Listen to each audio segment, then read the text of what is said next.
listening to all of this, why should voters choose you over more experienced politicians on this stage? You're basically, a blank slate for people. You're 38 years old. You've said that you only voted in 2 presidential elections before this moment, this political race. So first, let me just address a question that is on everybody's mind at home tonight.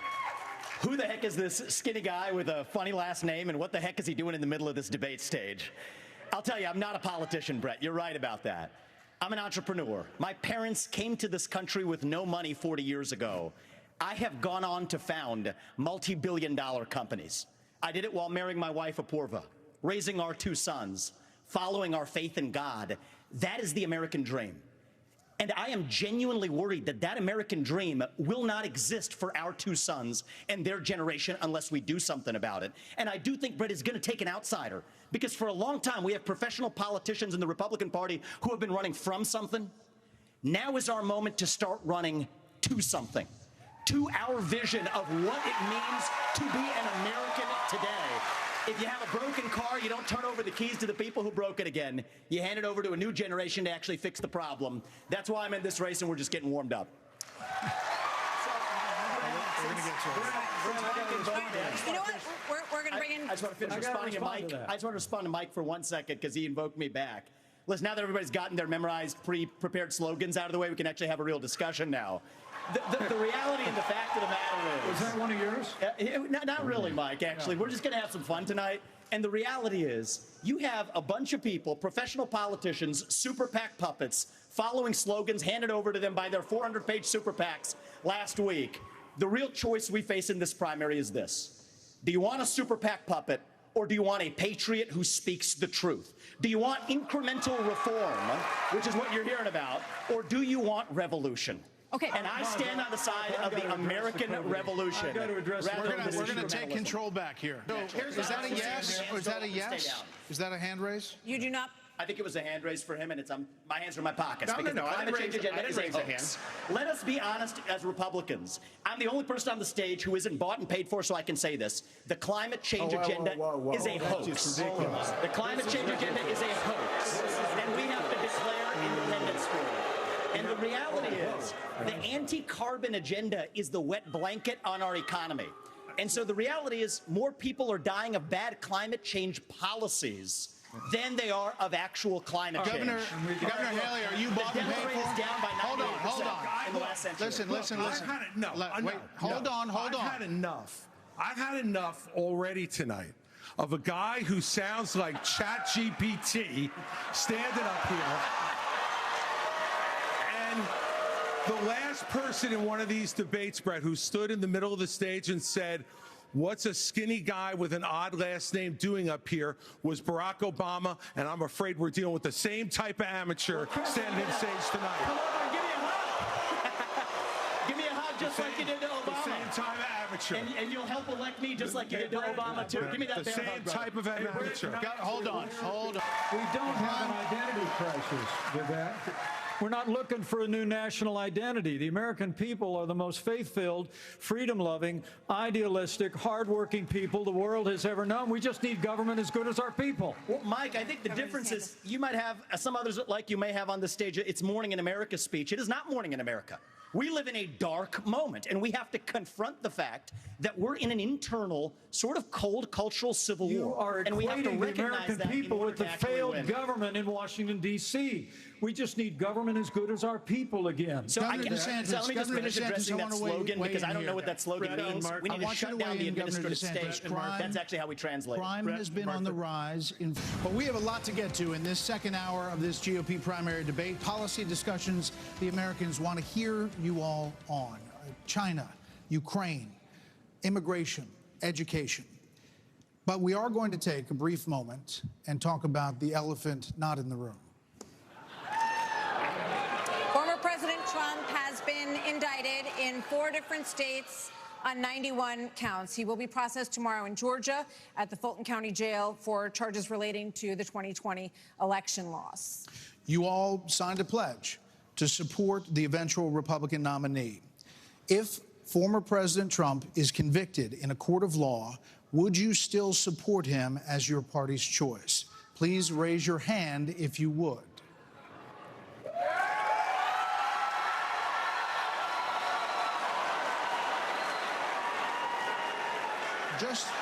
hold on.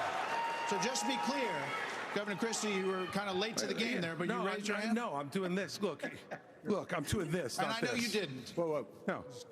What's the Look, here's the bottom line. Is there anyone on stage who would not support the increase of more funding to Ukraine? We would not support it. Europe needs to step up. I mean, I would have Europe step up and do their job. All right, Mr. Ramaswamy, but you're saying you would not too, Governor DeSantis? I will have Europe pull their weight.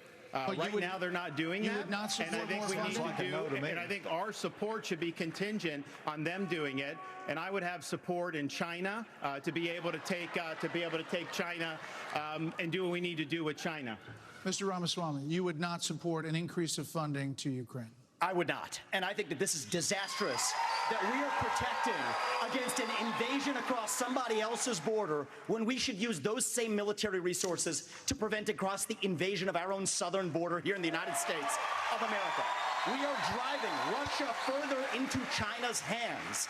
The Russia-China alliance is the single greatest threat we face. And I find it offensive that we have professional politicians on the stage that will make a pilgrimage to Kyiv, to their Pope, Zelensky, without doing the same thing for people in Maui or the south side of Chicago or Kensington. I think that we have to put the interests of Americans first, secure our own border instead of somebody else's. And the reality is, this is also how we project strength by making America strong at home. All right, we heard Mr. Ramaswamy. Mr. Ramaswamy, hold on, Senator Scott. You've said that the Department of Education, the FBI, the ATF, the Nuclear Regulatory Commission, the IRS, the Department of Commerce, many of these should not exist. That's correct. So to the education question, how would you deal with the crisis? So look, we have a crisis of achievement. Let's shut down the head of the snake, the Department of Education. Take that $80 billion, put it in the hands of parents across this country. This is the civil rights issue of our time. Allow any parent to choose where they send their kids to school. End the teachers' unions at the local level to allow public schools to compete. And then revive our national identity where every high school senior should have to pass the same civics test that, frankly, every immigrant, including my mother, had to pass in order to become a citizen of this country. And the fact of the matter is, look, there's a part of education policy that also rests with the family. I didn't grow up in money, but you know the word privilege gets used a lot? Well, you know what? I did have the ultimate privilege of two parents in the house with a focus on educational achievement. And I want every kid to enjoy that. So part of the problem is we also have a federal government that pays single women more not to have a man in the house than to have a man in the house, contributing to an epidemic of fatherlessness. And I think that goes hand in glove with the education crisis as well, because we have to remember education starts with the family, and the nuclear family is the greatest form of governance known to mankind. I think you were mentioned there. You're 38. You're the youngest on the stage.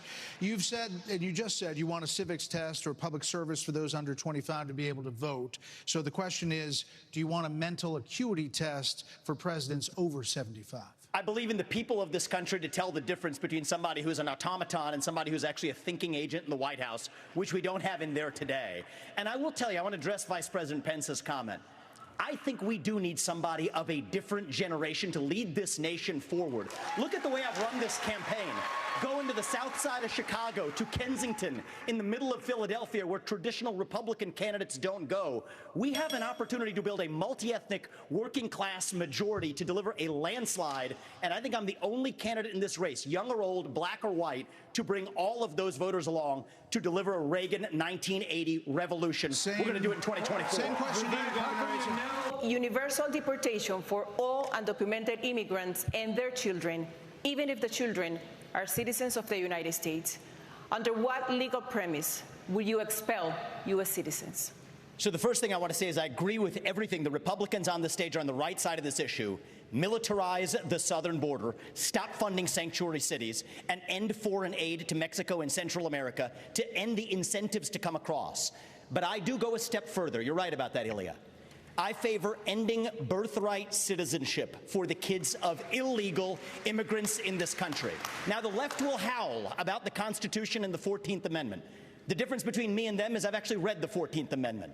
What it says is that all persons born or naturalized in the United States and subject to the laws and jurisdiction thereof are citizens. So nobody believes that the kid of a Mexican diplomat in this country enjoys birthright citizenship. Not a judge or legal scholar in this country will disagree with me on that. Well, if the kid of a Mexican diplomat doesn't enjoy birthright citizenship, then neither does the kid of an illegal migrant who broke the law to come here. And as the father of two sons, it is hard for me to look them in the eye and say, you have to follow the law when our own government fails to follow its own laws. That's how we really go the distance and solve this problem and restore the rule of law in the United States of America, because that is part of what it even means to be an American. Senator Scott, according to Customs and Border Protection, about 90% of fentanyl is seized at official border crossings, and 57% of the smugglers are U.S. citizens. How would you stop fentanyl brought into the country, mostly by U.S. citizens, through ports of entry? There's two sides to this, and we have to be very honest about it. One is we do have to seal that southern border. Building the wall is not enough. They're building cartel-financed tunnels underneath that wall. Semi-trucks can drive through them. We have to use our own military to seal the Swiss cheese of a southern border. But we also have to be honest. There's a demand-side problem in this country, too, a mental health epidemic. I met family in Iowa, two parents, Kathy and Derek. They lost their son, Sebastian, 17 years old. He bought Percocet on Snapchat, and then he died. Why did he die? Because it was laced with fentanyl. That is closer to bioterrorism, not a drug overdose. That is poisoning. So it is our job to make sure that never happens. But it's also our job to make sure that 17-year-olds don't turn to Percocet via Snapchat. We have to bring back mental health care in this country, not with pump and pharmaceuticals, but with faith-based approaches that restore purpose and meaning in the next generation of Americans. Many of them are getting it through social media. And this isn't a Republican point or a Democrat point, but if you're 16 years old or under, you should not be using an addictive social media product, period. This is something that we can both agree on, and we can revive both the mental health of this country while stopping the fentanyl epidemic that will kill more people this year than who died on 9/11, and I refuse to be a passive bystander sitting in the White House like the hollowed-out husk of a current president we have. We will step up and address this problem to stand for Americans and our children. Vice President, a question for you, Mr. Ramaswamy. Over 10.7 million students in over 18,000 public schools nationwide have the ability to change their identity without parental notification. Governor Christie told Stewart last week that he would pass a federal law to protect parental rights. Would you try to do the same? I have to be very clear about this. Transgenderism, especially in kids, is a mental health disorder. We have to acknowledge the truth of that for what it is. I met two young women early in this campaign. Specifically on parental rights in schools. Parents have the right to know. And you know what the hypocrisy of this is? Even New Hampshire failed to actually get past a piece of legislation here. The very people who say that this increases the risk of suicide are also the ones saying that parents don't have the right to know about that increased risk of suicide. And I'm sorry, it is not compassionate to affirm a kid's confusion. That is not compassion, that is cruelty. I met two young women, Chloe and Katie, early in this campaign, who are in their 20s, now regret getting double mastectomies and a hysterectomy. One of them will never have children. And the fact that we allowed that to happen in this country is barbaric. So I will ban genital mutilation or chemical castration under the age of 18, and parents have absolutely the right. Would you try to pass a federal law that says parents should have that right? We are going to require states absolutely have to follow that through. Governor Burgum we just stand to follow for parental up on rights. this, Yes. Mr. Ramaswamy, TikTok is banned on government-issued devices because of its ties to the Chinese government. Yet you joined TikTok after dinner with boxer and influencer Jake Paul. Should the commander-in-chief be so easily persuaded by an influencer? So the answer is I have a radical idea for the Republican Party. We need to win elections. And part of how we win elections is reaching the next generation of young Americans where they are. So when I get into office, I've been very clear. kids under the age of 16 should not be using addictive social media. We're only going to ever get to declaring independence from China, which I favor, if we actually win. So while the Democrats are running rampant, reaching the next generation 3-1, there's exactly one person in the Republican Party which talks a big game about reaching young people, and that's me. And let me level with all of you. I'm the new guy here, and so I know I have to earn your trust. What do you see? You see a young man who's in a bit of a hurry, maybe a little ambitious, bit of a know-it-all, it seems at times. I'm here to tell you, no, I don't know it all. I will listen.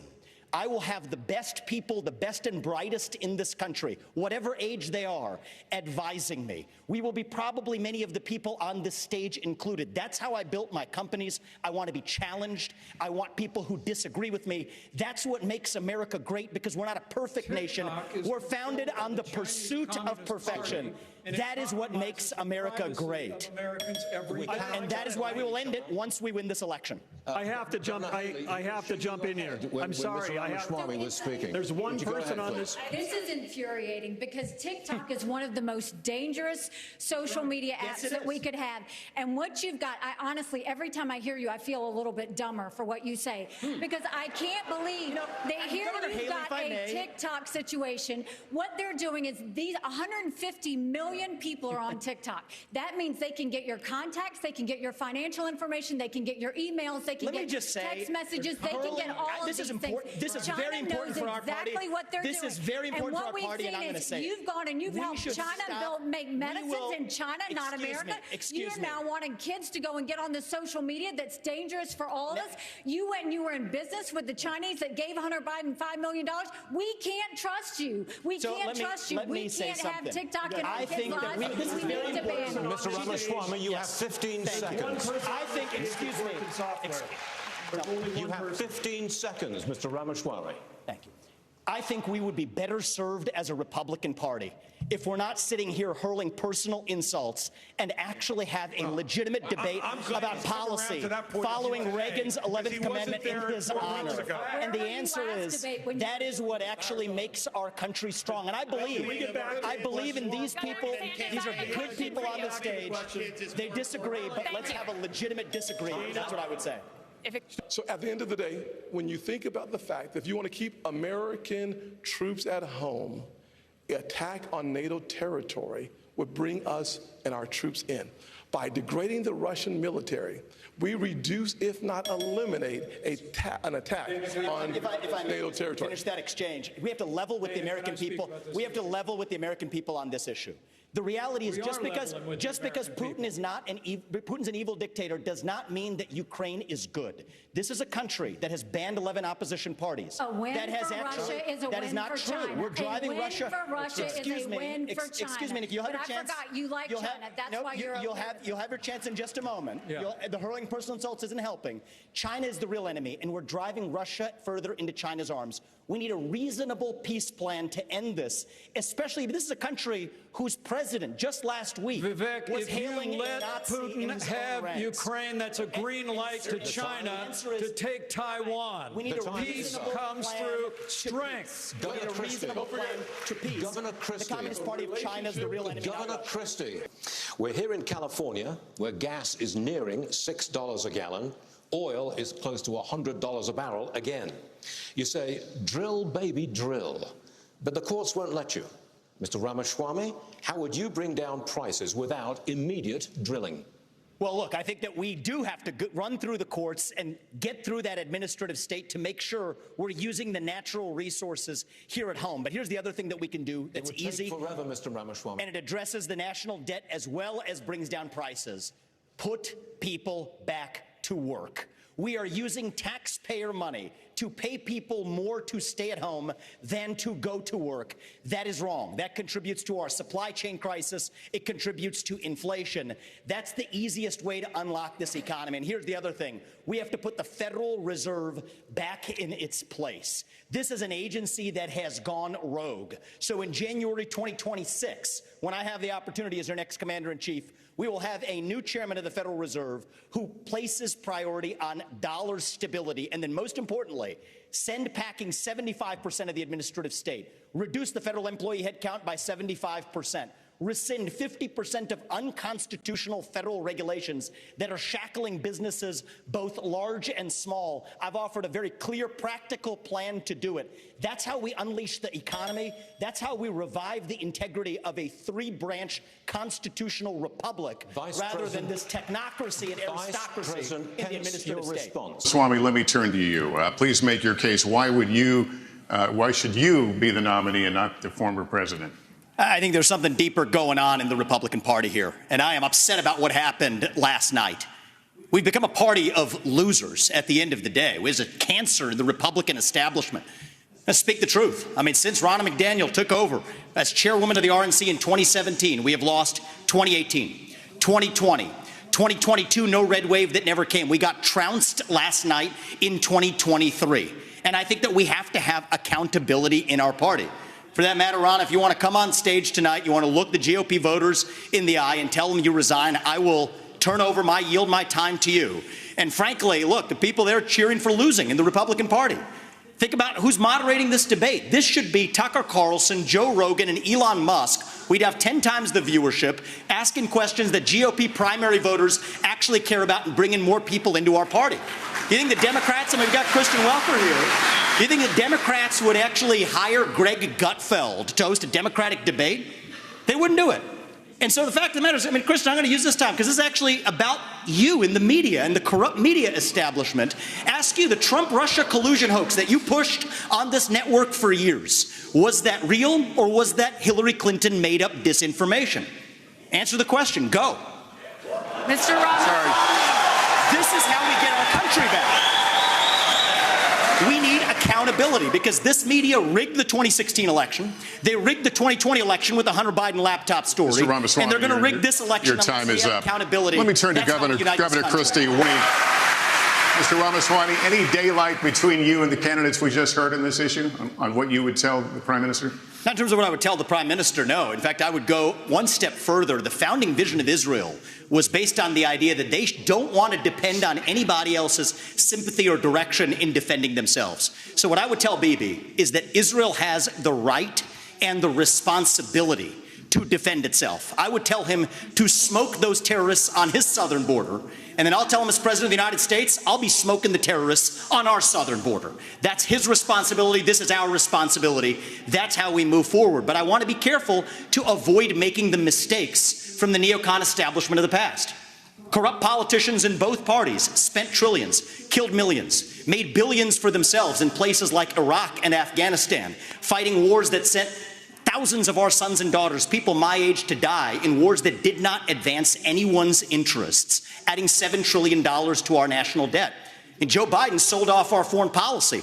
Joe Biden's son, Hunter Biden, got a $5 million bribe from Ukraine. That's why we're sending $200 billion back to that same country.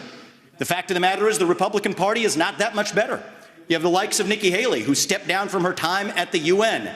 Bankrupt or in debt was her family. Then she becomes a military contractor. She joins the board of Boeing and otherwise, and is now a multimillionaire. So I think that that's wrong when Republicans do it or Democrats do it. That's the choice we face. Do you want a leader from a different generation who's going to put this country first, or do you want Dick Cheney in 3-inch heels? All right, Mr. In which case we've got two of them on stage Mr. tonight. Ramaswamy, thank you. Senator. Jewish students across the country are threatened and under attack. What do you say to Jewish students on college campuses who feel unsafe given the dramatic rise in anti-Semitism? And what do you say to university presidents and college presidents who have not met the moral clarity moment to forcefully condemn Hamas terrorism? Mr. Ramaswamy, would you like to take that one? Absolutely. I think the scourge of anti-Semitism across this country, including at places like my alma maters and places like Brooklyn Bridge in New York, it's sad to see, but here's what history teaches us. Anti-Semitism is a symptom of a deeper cancer in a country and a society that is lost, and we are lost. Several years ago, when I wrote my first book, Woke Inc., I was talking about they were chanting death to America, death to white people, death to Christians. Nobody was waking up back then. Now it's even bad. Now they're saying death to Israel and worse. So it is wrong, but we have to get to the root cause here. Now, I think it's really important that we do this through leadership, not censorship. Leadership means fill that void with purpose and meaning. Dilute this wokeism and anti-Semitism to irrelevance. These kids, they have no idea what the heck they're even talking about when they're siding with Hamas over Israel. They are fools. But I also want to caution here, if we go the direction of Ron DeSantis or Nikki Haley, with whom I respectfully disagree on this issue, pro-censorship, telling student groups to disband, mark my words, soon they will say if you question a vaccine and its side effects, you're a bioterrorist. Soon they will say that if you show up at a school board meeting, you're a domestic terrorist. Soon if they say that J6 prisoners should be released, you're an insurrectionist terrorist. So that's where this road ends. We don't quash this with censorship because that creates a worse underbelly. We quell it through leadership by calling it out.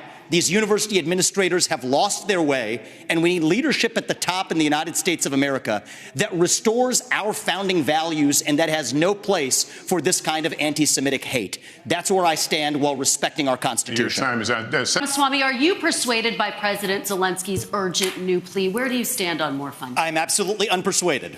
And I'm actually enjoying watching the Ukraine hawks quietly, delicately tiptoe back from their position as this thing has unwound into a disaster. The first half of this race, I was the only person standing for it. Now they're actually quietly coming around to being more cautious, as they should. Level with the American people here. Ukraine is not a paragon of democracy. This is a country that has banned 11 opposition parties. It has consolidated all media into one state TV media arm. That's not democratic. It has threatened not to hold elections this year unless the U.S. forks over more money. That is not democratic. It has celebrated a Nazi in its ranks, the comedian in cargo pants, a man called Zelensky, doing it in their own ranks. That is not democratic. More facts for you that you won't hear from the mainstream in either party or the mainstream media. The regions of Ukraine that are occupied by Russia right now in the Donbass, Luhansk, Donetsk. These are Russian-speaking regions that have not even been part of Ukraine since 2014, that other people probably couldn't name those provinces for you. Those are the hard facts. And so to frame this as some kind of battle between good versus evil, don't buy it. And I'd like the likes of the sharpest of the war hawks on Ukraine, Nikki Haley, to have some accountability and answer. Do you want to use U.S. taxpayer money to fund the banning of Christians? That is actually what's happening. They're using the Ukrainian Orthodox Church. They have banned them. The Ukrainian parliament just did this last week, supported by our dollars. And I think you owe it to the American people, Nikki, to at least this one time at least condemn. Thank you. That's time. At least to condemn their banning of Christians. Mr. Ramaswamy, thank you. Out of both sides Mr. Ramaswamy, thank you. We asked the questions.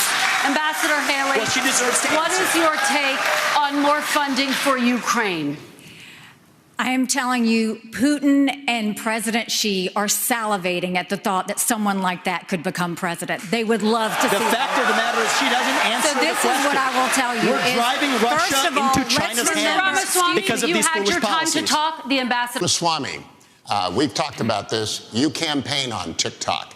How do you get TikTok banned if you use it?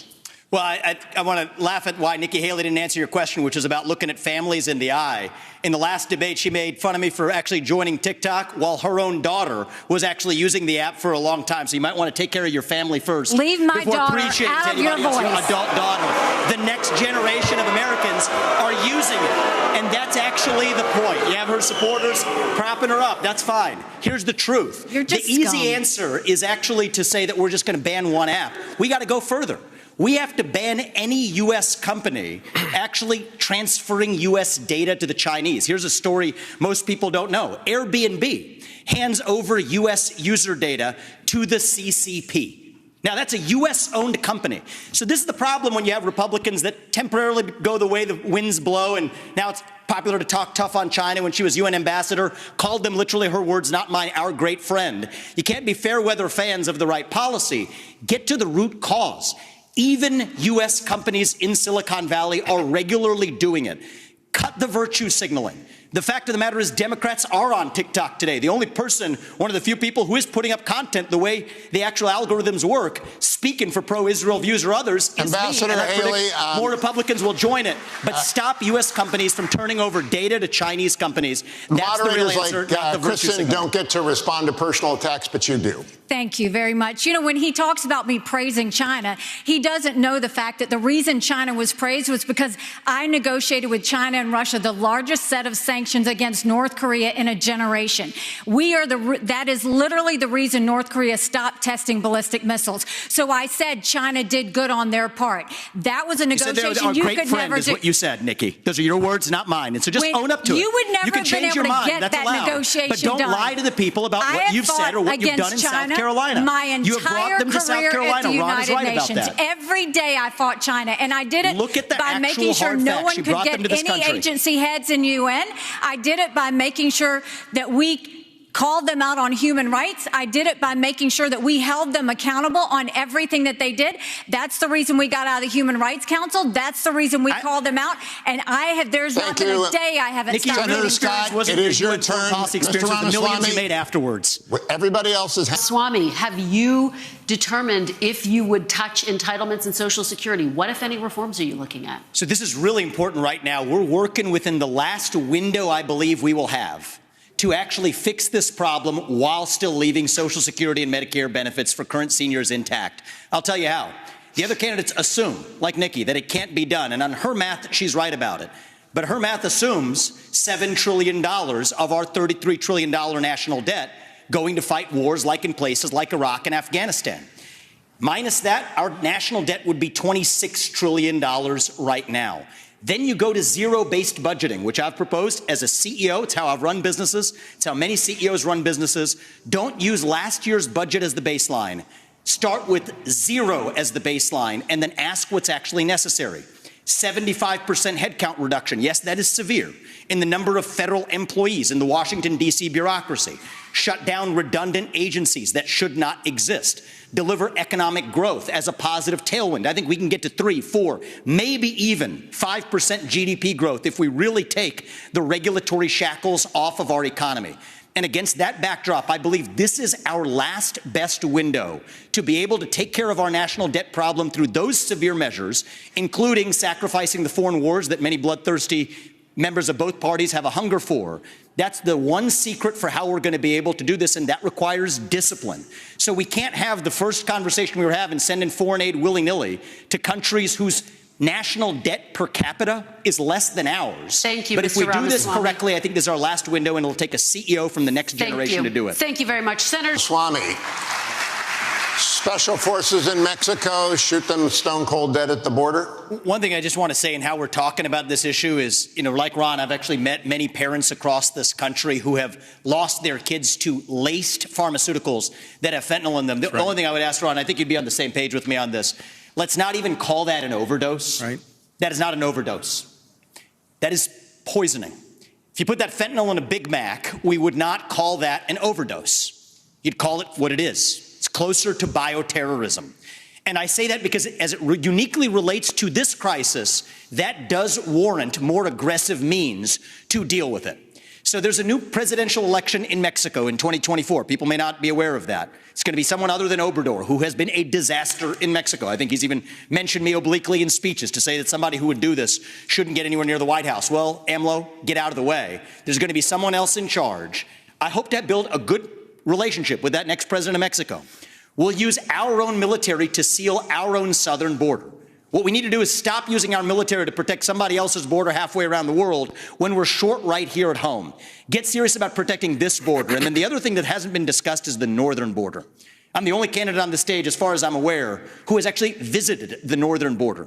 There was enough fentanyl that was captured just on the northern border last year to kill 3 million Americans. So we got to just skate to where the puck is going, not just where the puck is. Don't just build the wall, build both walls. Can't just complete the wall, use the military to seal the Swiss cheese for the tunnels that they're actually building underneath that wall. Thank you, That's Mr. what it needs to be Ramaswamy. practical and actually get this job done. Thank you. Kristen. Thank you, Hugh. Let's see what we can agree on. Let's bring people together and decide what we can agree on. I will sign anything where we can get 60 Senate votes, but don't make the American people think that you're going to push something on them when we don't even have the votes in the Senate. It's important that we're honest about that. Let me go to Mr. Ramaswamy. Would you support a 15-week federal ban, and what is the path forward on this issue? I just wanted to say, I mean, I think Nikki Haley did invoke being honest, and I at least want to give credit to Tim Scott. He's honest about where he stood, and I think you should be honest, not making a political calculus, but to say, if a bill is served up, would you sign it? Here's my view on this. Speaking as a man, they say men have trouble speaking on this issue. I don't think we need to be that way. It was my home state of Ohio, I'm upset about this, yesterday, that passed a constitutional amendment that now effectively codifies a right to abortion all the way up to the time of birth without parental consent. Why? It's back to that Republican culture of losing. The Republicans did not have an alternative amendment or vision on the table. I know Ohio. I was born, raised, and I lived there. It's representative of the country. If in the state of Ohio we talked about access to contraception, adoption, and also here's the missing ingredient in this movement, sexual responsibility for men. We live in an era of reliable genetic paternity tests that are 100% reliable. So we can say men deserve more responsibility. So we can tell women we're all in this together. It's not men's rights versus women's rights. It's about human rights. And I come back to that case that Clarence Thomas spoke of. A pregnant woman walking down the street. She's assaulted. The unborn child dies in that assault. You find me one person in this country who says that that criminal does not deserve liability for that death. You won't find one. That says we share the same instincts on this issue, but we require, I believe, a different generation of leadership thank you. to actually lead us forward and unite the country on this with honesty. Thank you, Mr. Ramaswamy. Mr. Ramaswamy, for months you campaigned as a unifier. Then you stood up at the first debate and attacked all of your competitors as bought and paid for. The second debate, you changed your tune, saying these are good people on this stage, admitting you can come across as a bit of a know-it-all and rejecting the practice of personal insults. By debate number 3, you called Nikki Haley corrupt, accused Ron DeSantis of wearing high heels, and told Ambassador Haley she should keep a closer eye on her daughter. Can you see how this has led some to conclude you are not, in fact, a unifier, and to question your authenticity? Megyn, I think there's a time and place for everything. We need somebody in the White House who absolutely is going to be a fighter when it counts. And I did say that there were some good people on that stage in that third debate. Doug Burgum was on that stage at that time. And I'll say that jokingly. Ron DeSantis is a good person, too. I want to go back, though, to Nikki Haley's comment from earlier that she is somehow not responding to the will of these donors. Nikki, you were bankrupt when you left the UN. After you left the UN, you became a military contractor. You actually started joining service on the board of Boeing, whose back you scratched for a very long time, and then gave foreign multinational speeches like Hillary Clinton is, and now you're a multimillionaire. That math does not add up. It adds up to the fact that you are corrupt. And when I said they were bought and paid for, I meant the Republican establishment, not the Democratic establishment. Now you have Reid Hoffman, the person who's effectively George Soros Jr., funding lawsuits across this country against Donald Trump to keep him off the ballot, funding left-wing causes. We discovered this week that he is one of Nikki Haley's largest supporters. Larry Fink, the king of the woke industrial complex, the ESG movement, the CEO of BlackRock, the most powerful company in the world, now supporting Nikki Haley. And to say that doesn't affect her is false, because it's after that meeting later that day that she says that every American needs to be doxxed by having their ID, their government-issued ID, tied to what they say on the internet. So I think that this is far more corrupt than I even imagined when I entered politics. But I will say this. It is going to take a leader from the outside, with fresh legs, from the next generation to unite this country. Not the broken politicians who are puppets of the puppet masters, but the actual people in this country. Thomas Jefferson was 33 when he wrote the Declaration of Independence. I think it's going to take somebody whose best days in life are still ahead to see a country whose best days are ahead of itself. And I think I can reach that next generation better than anybody else in this race. Thank you. Response. Megyn. First of all, we weren't bankrupt when I left the UN. We're people of service. My husband is in the military, and I served our country as UN ambassador and governor. It may be bankrupt to him, but it certainly wasn't bankrupt to us. Secondly, I did serve on the board of Boeing. I did a lot of work with Boeing when I was governor. They were a great partner to me. I served for 10 months. And then when they decided after COVID that they wanted to go for a corporate bailout, I've never supported corporate bailout, so I respectfully stepped back and got off the board. I love Boeing. They build good commercial airplanes. They build airplanes for our Air Force. I am proud of them. They employ a lot of people in South Carolina. But that's why I left the Boeing board. There's nothing to what he's saying. And in terms of these donors that are supporting me, they're just jealous. They wish that they were supporting them. But I'm not going to sit there and deny it. Hold on, let me get the governor in, and then So, Governor and DeSantis. Are Vivek, you he jealous? wrote a book talking about ESG and these woke corporations and BlackRock. The idea that I want to do that in Florida, they were managing our part of our pension, and then when they did the ESG, I took $2 billion away from BlackRock. We took action. This ESG, they call it environment, social governance, and again, Nikki is meeting with all these people. They want to use economic power to impose a left-wing agenda on this country. They want basically to change society without having to go through the constitutional process. We've kneecapped it in the state of Florida. The next president of the United States needs to be able to go to that office on day one and end ESG. And the fact of the matter is, we know from her history, Nikki will cave to those big donors when it counts. And that is not acceptable. I did write that book, Ron, and the irony is Nikki Haley was heaping praise on me when I wrote that book, but now I worry. I was warning about the woke industrial complex in this country as a warning. Apparently, she read it as a how-to manual, just like she reads George Orwell's books as well. And so I think that that's actually far more dangerous than – this is really important for people to understand. We're marching towards fascism under Biden. Jack Smith has subpoenaed every last retweet that someone has issued from Donald Trump in the year 2020. The only person more fascist than the Biden regime now is Nikki Haley, who thinks the government should identify every one of those individuals with an ID. That is not freedom. That is fascism. And she should come nowhere near the levers of power, let alone the White House. I've got to get to Governor Christie. I haven't forgotten about you, No, but can I just say, can you speak? I really appreciate how that. How you doing, sir? Good to see you. Can you please speak to the requirement that you said that every anonymous internet user needs to out themselves? They're both hitting you on it. I would be happy to, and I love all the attention, fellas. Thank you for that. I'll say this. What I said was that social media companies need to show us their algorithms. I also said there are millions of bots on social media right now. They're foreign, they're Chinese, they're Iranian. I will always fight for freedom of speech for Americans. We do not need freedom of speech for Russians and Iranians and Hamas. We need social media companies to go and fight back on all of these bots that are happening. That's what I said. As a mom, do I think that social media would be more civil if we went and had people's names next to that? Yes, I do think that, because I think we've got too much cyberbullying. I think we've got child pornography and all of those things. But having said that, I never said government should go and require anyone's name. That's false. She said, I want your name. She as President of the United States, her first day in office, she said, one of the first things I'm going to do, I said we were going to get the millions of bots. She wants government ID to dox every American. That's what she said. You can roll the tape. She said, I want your name. And that was going to be one of the first things she did in office. And then she got real serious blowback, and understandably so, because it'd be a massive expansion of government. We have anonymous speech. The Federalist Papers were written with anonymous writers. Jay, Madison, and Hamilton, they went under Publius. It's something that's important, and especially given how conservatives have been attacked and they've lost jobs and they've been canceled. You know the regime would use that to weaponize that against our own people. It was a bad idea, and she should own up to it.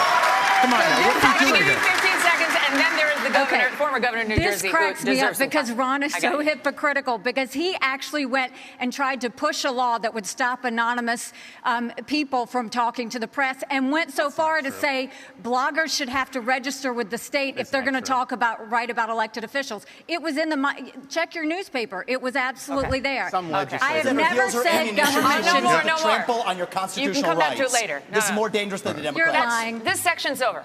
Okay. Governor Ramaswamy, you have said it was irresponsible for Ambassador Haley to call Hamas's terrorist rampage an attack on America, and for her to, quote, rabidly shout, "Finish them," end quote.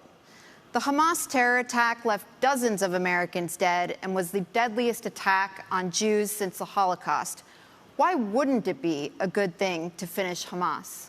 Finish them was purposefully vague in a discussion that included Iran, which is what I objected to. And I think it's, as U.S. president, you have to be responsible. What happened to Israel was dead wrong. What Hamas did was medieval. It was subhuman. It was immoral. And we have to call that out for what it is on October 7th. But to say that that was an attack on America fails a basic test. I mean, Nick, if you can't tell the difference between where Israel is and the U.S. is on a map, I can have my 3-year-old son show you the difference. That is irresponsible because it has major consequences, because that doesn't leave room for what actually is an attack on America. So I believe I have the strongest pro-Israel position actually on the stage, even though it's a little bit different than the standard GOP talking points. And it is this. The founding vision of Israel, David Ben-Gurion, the George Washington figure of Israel, what did he believe? He believed that we don't want, as Israel, to depend on the fleeting sympathies of the West and have our hands tied. I think Israel has an absolute right to defend itself to the fullest, without the U.S., the UN, or the EU, or anybody else second-guessing their decisions, as the Biden administration, guess what, is now starting to do. I think that's a more deeply pro-Israel position than anybody else, and it keeps the actual lines of accountability clear because it is a pro-American position. And as leader of the United States of America, just as a father of 2 sons, my sole moral duty is to my family. As your next president, my sole moral duty is to you, the people of this country. That's how I'm going to lead. So I'll tell Bibi, you smoke the terrorists on your southern border, you go ahead and we're rooting for you. We're going to smoke the terrorists on our own southern border, and that's how I'm going to lead this country. But America... I want to say one thing about the tie to Ukraine, if I may. So foreign policy experience is not the same as foreign policy wisdom. I want everybody at home to note that I was the first person to say we need a reasonable peace deal in Ukraine.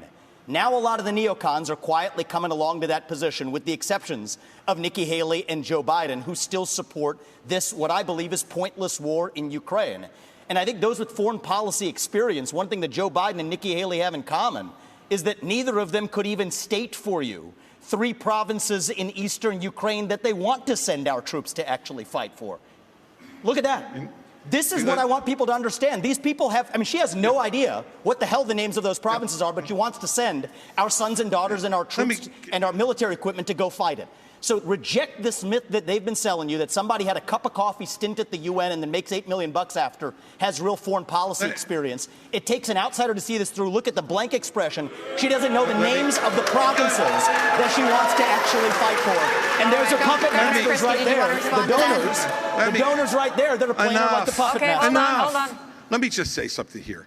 You know, his reasonable peace deal in Ukraine, he made it clear.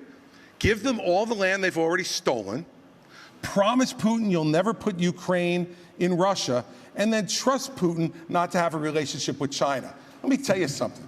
That's no reasonable... That's not my deal. That's not my deal, yes, Chris. it's exactly what you said. I'll describe my you do deal this to at you. every debate. I'll tell you exactly what it is. Don't interrupt me. I didn't interrupt is. you. Okay? You Tell say them this. about how you want to do send our this. kids to die. You Go do for this it. at every debate.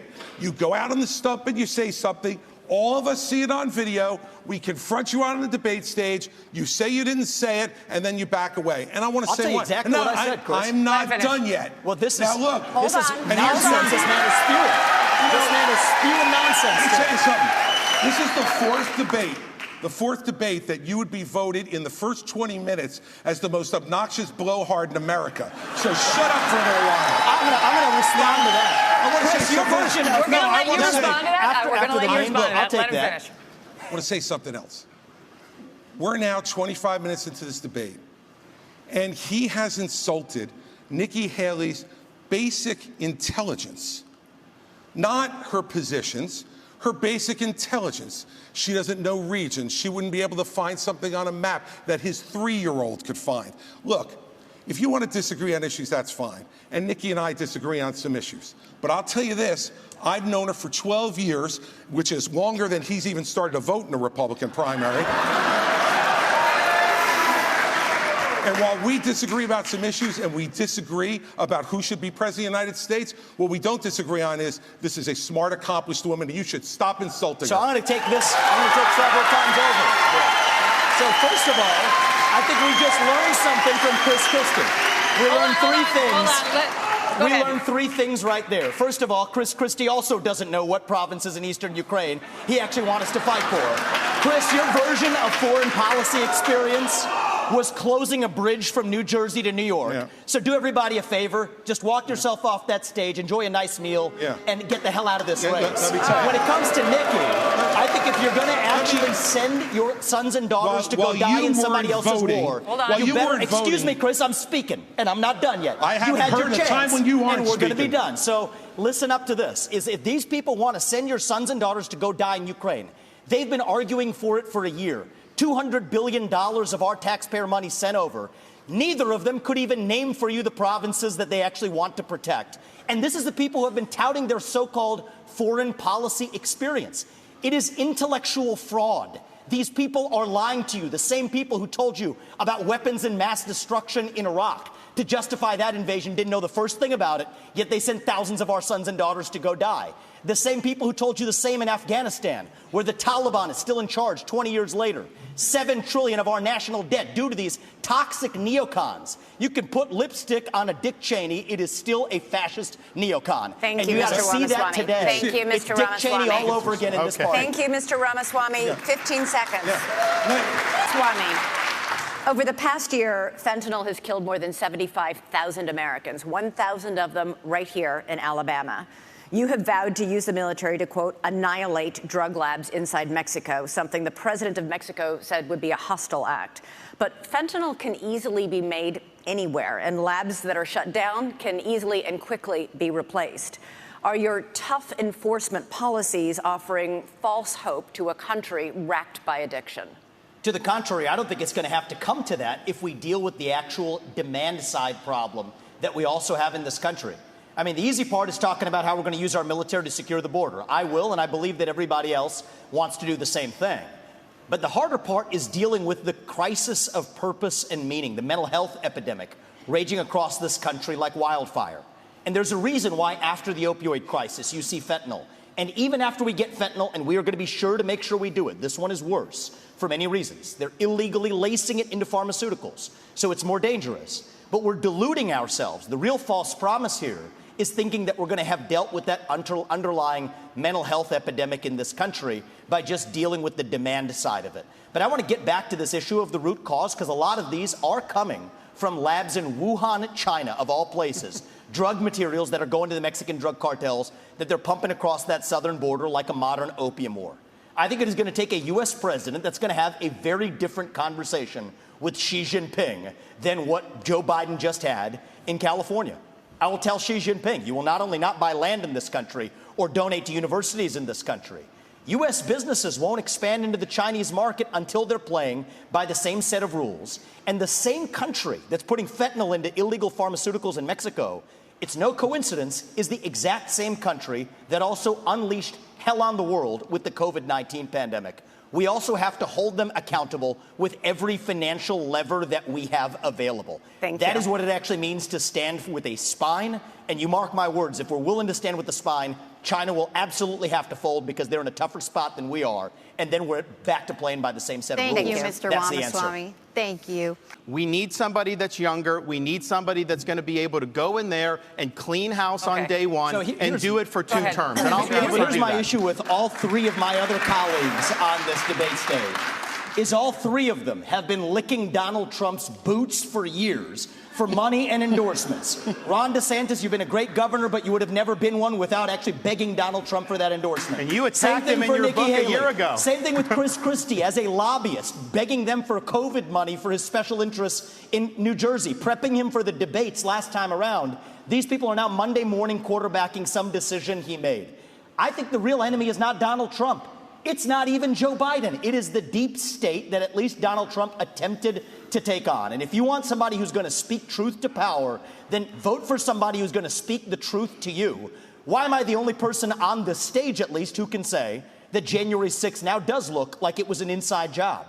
That the government lied to us for 20 years about Saudi Arabia's involvement in 9/11? That the Great Replacement theory is not some grand right-wing conspiracy theory, but a basic statement of the Democratic Party's platform. That the 2020 election was indeed stolen by big tech. That the 2016 election, the one that Trump won for sure, was also one that was stolen from him by the national security establishment that actually put up the Trump-Russia collusion hoax that they knew was false. There's a reason why I'm the only person on the stage who can say these things. That's what it's going to take, not people who are licking his boots one time and now Monday morning quarterbacking him and criticizing him when it's convenient. Ramaswamy, when discussing your Hindu faith in September, you seemed to take a shot at Ambassador Haley, who is also Indian American and who converted to Christianity as an adult. You said, an easy thing for me to do, being a politician, is to shorten my name, profess to be a Christian, and then run. Make Vivek Vicky or whatever, end quote. Are you questioning Nikki Haley's Christian convictions? And why has your campaign made a point of referring to Ambassador Haley by her given first name, Nimarata, even though she has gone by Nikki for her whole life? Well, my whole deal is if Nikki Haley, of all people, should know how to pronounce my name correctly, the rest of the news media can learn it. My deal is I'll call her Nikki when she can say my own name right. That's our little fun side bet there. Here's what I will say is deeper. I don't question her faith, but I question her authenticity. And I think that's deeper here. We were just talking about the trans issue. This is a symptom of a deeper cancer in American life, identity politics. This new religion that says your race, your gender, and your sexuality are your identity. It is anti-American. It is meritocratic. It's anti-meritocratic, and it is dividing this country to a breaking point. And I've spoken about this to the left. My books are all about this. I've preached this to the left, but it's even worse when Republicans try to play the same game. We're talking about that trans issue. And Nikki Haley's campaign launch video sounded like a woke Dylan Mulvaney Bud Light ad talking about how she would kick in heels. At the first debate, she said that only a woman can get this job done. That's what she said. After the third debate, when I criticized Ronna McDaniel after 5 failed years of leadership of this party and criticized Nikki for her corrupt foreign dealings as a military contractor, she said that I have a woman problem. Nikki, I don't have a woman problem. You have a corruption problem. And I think that that's what people need to know. Nikki is corrupt. This is a woman who will send your kids to die so she can buy a bigger house. This is the problem. Using identity politics more effectively than Kamala Harris is a form of intellectual fraud. And it actually needs to end. There's our donor puppet masters wielding their puppet right up here tonight. This is how this game is played. The puppet masters put up their puppet, and I reject the use of identity politics in this party. It has been a cancer coming from the left, and I'm sick and tired of the double standards. The people of this country are too. Having 2 X chromosomes does not immunize you from criticism. Thank you, sir. Thank you. Governor Haley, would you like to respond? No. It's not worth my time to respond to him. You have been using identity politics at every step. She knows it's true, and that's why she's actually fighting from it. Sir, we're not going to give you a response to the question that was to you. Mr. Ramaswamy, I think we need to be clear. I'll be clear on the same issue, if I may. I'm coming to you next on Taiwan. You said if you want to stop Xi from invading Taiwan, quote, let's open a branch of the NRA in Taiwan and put an AR-15 in the hands of every family and train them how to use it. That will give Xi a taste of American exceptionalism, end quote. The National Police in Taiwan announced a zero-gun policy last year. Is this a serious policy proposal? And if it isn't, why do you keep repeating it? Well, it's part of a broader deterrence strategy. And so I think I'm going to respectfully disagree with Ron here. I think the next U.S. president needs to be crystal clear that at least for the foreseeable future, the U.S. will absolutely defend Taiwan. And it is with that clarity that we actually achieve deterrence. But I have a broader strategy than that. We need to get on side in our relationship with India, take it to the next level. India has to be able to block the Andaman Sea, which is where China gets most of its Middle Eastern oil supplies. That's critical. I also do believe the Second Amendment is a critical way of preventing foreign autocrats from being able to. It's worked in America. Why wouldn't it work in Taiwan? So it is part of a broader strategy. But I do think that we need to be specific about our deterrence strategy, or else Xi Jinping is just encroaching by the day. And the reason why we're not doing it for China, I want to be crystal clear, is because we're scared. Why are we scared? Because we depend on them for our modern way of life. Why do we depend on them for our modern way of life? It's because Nikki Haley's latest friends like Larry Fink have created commingled economies with BlackRock telling Exxon and Chevron they can't drill here, while being a shareholder of PetroChina, not applying those same constraints in China. So it is our economic dependence on China that makes us scared. If that were a Russian spy balloon, we'd have shot it down in an instant.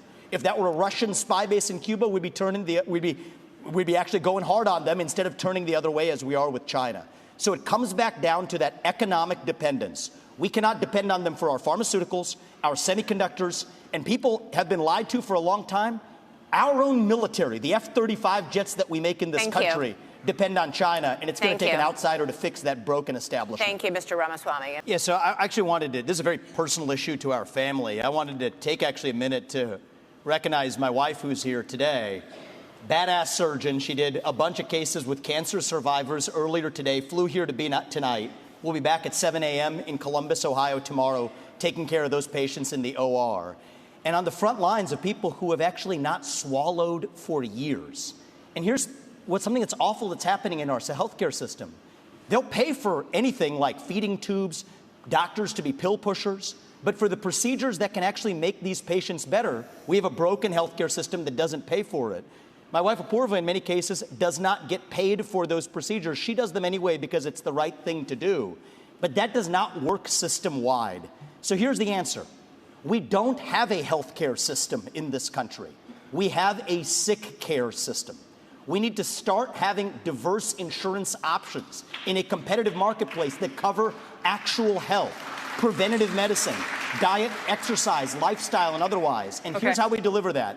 End the antitrust exemptions for health insurance companies. That's where the competitive marketplace begins. That's crony capitalism, and that's the answer. Okay. Mr. Ramaswamy? I'll use this to just address a topic we didn't talk about tonight, but I think is one of the most important topics that needs to be discussed. That is this climate change agenda that is shackling this country like a set of handcuffs. I said it at the first debate, and I stand by it. The climate change agenda is a hoax because it has nothing to do with the climate. That's what we have to see. 98% reduction in the climate disaster-related deaths in the last century. 8 times as many people are going to die of cold temperatures this year than warm ones. Yet against that backdrop, there's an issue coming up in Iowa. It's core to Iowa farmers. I met Kim Junker, Kathy Stockdale, and other farmers who are about to have a carbon capture pipeline built across their land using eminent domain to do it. That's unconstitutional and it's wrong. And if you thought COVID was bad, what's coming with this climate agenda is far worse. We should not be bending the knee to this new religion. That is what it is. It is a substitute for a modern religion. We are flogging ourselves and losing our modern way of life, bowing to this new god of climate, and that will end on my watch. Thank it's you, the most critical Ambassador issue Haley. that's coming up. Thank you.